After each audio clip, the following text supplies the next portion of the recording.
Hello viewers, welcome to Missology. In this video, we'll learn about the sweat glands, its structure, function, types, and also how they work in the body for maintaining the body temperature. Sweat glands are appendages of the integument. There are eccrine and apocrine sweat glands.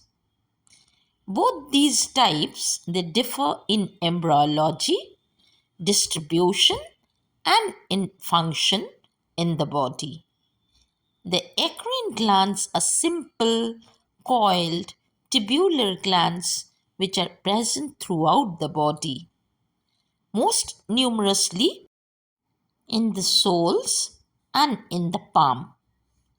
Thin skin covers most of the body and contains sweat glands in addition to the hair arrector muscles, the hair follicles, and the sebaceous glands.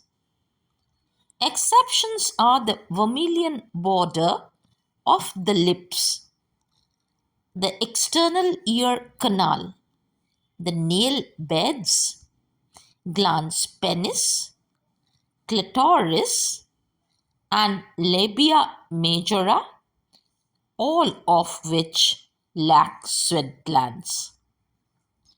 The thick skin covering the palms of hands and the soles lack all skin appendages except the sweat glands. The apocrine sweat glands are also termed odoriferous sweat glands. They produce malodorous perspiration. They are large, branched glands, mostly confined to the axillary and the perineal regions, which includes the labia majora in women and the scrotum and prepuce in men. Apocrine sweat glands are also present in the nipple and the areolar tissue surrounding it. Now, let us know in details the structure and function of the sweat glands. Thermoregulation is the prime function of the eccrine sweat glands. When the internal body temperature rises, the sweat glands release water which quickly evaporates, subsequently cooling the skin. The blood beneath the skin is also cooled to a certain extent. So, this makes an efficient way of thermoregulation along with the thermostat, which is the hypothalamus of the brain. Eccrine glands also participate in iron and nitrogenous waste excretion.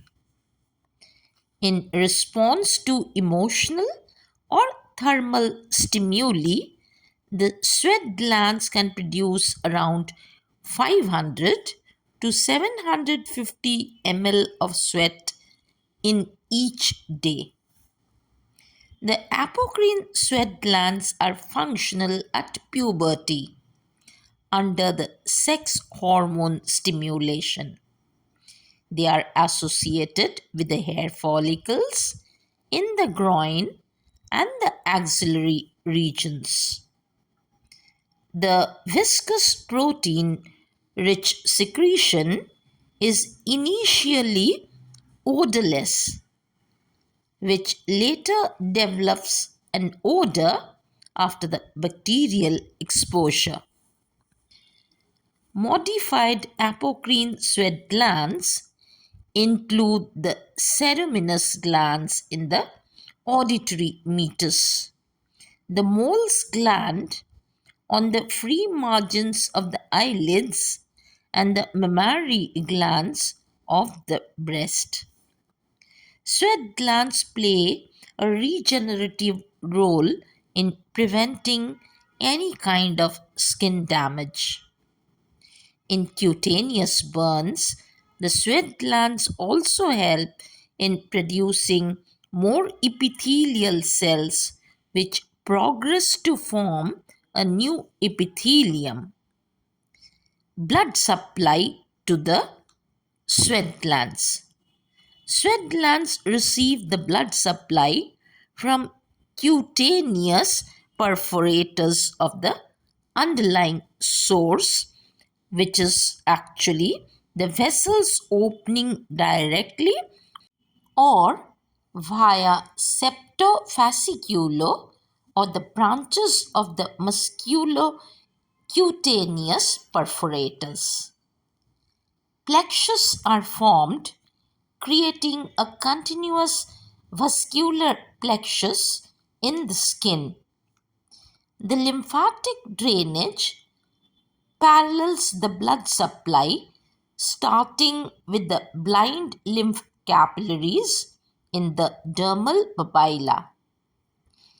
For the innervation, the sympathetic innervation is provided via the cholinergic fibers that send impulses in response to changes in the core body temperature to the eccrine glands. The hypothalamus mediates the sympathetic innervation. Adrenergic sympathetic innervation is found in the apocrine glands, which respond to norepinephrine. Clinical significance of the sweat glands. Hyperhidrosis is the excessive excretion of sweat above the quantity needed for thermoregulation. Lamellar ichthyosis is an autosomal recessive congenital disorder that affects the sweat glands in infants primarily. Hidradenitis suppurativa is a chronic inflammatory disease affecting the hair follicles. It is a multifunctional disease where both genetics and environmental factors play a role significantly. Sweat glands help in excretion as well as thermoregulation of the body. That is why care should be taken to keep the skin clean so that these sweat glands can perform their functional activity without any disruption. Thank you for watching. If you liked my video, please do give it a thumbs up. If you find it useful, share it with your friends who may benefit by it. And if you still haven't subscribed to my channel, it's my earnest request. Please do subscribe to the channel immediately. Thank you once again.